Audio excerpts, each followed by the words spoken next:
সন্মান কোনো মানুহৰ নাথাকে, সকলো দৰকাৰৰ কাৰণে হয়। যেতিয়া দৰকাৰ শেষ, সন্মানো শেষ।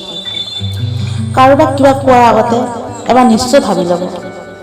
যদি সেইখিনি কথাই কোনোবাই আপোনাক কয়, তেতিয়া আপোনাক কেনেকুৱা লাগিব? যেতিয়া আপোনাৰ নিজৰ ৰাস্তা নিজে অকলে যাব শিকি লয়, তেতিয়া নিজতকৈ ডাঙৰ ভাল সংগী কোনো হ'ব নোৱাৰে।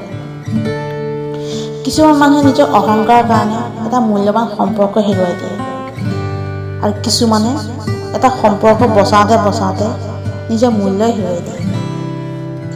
কিছুমান মানুহ ভাগ্যৰ নিচিনা হয়, যিটো প্ৰাৰ্থনা কৰিলে পায়, আৰু কিছুমান মানুহ প্ৰাৰ্থনাৰ নিচিনা হয়, যিটোৱে ভাগ্য সলনি কৰি দিয়ে।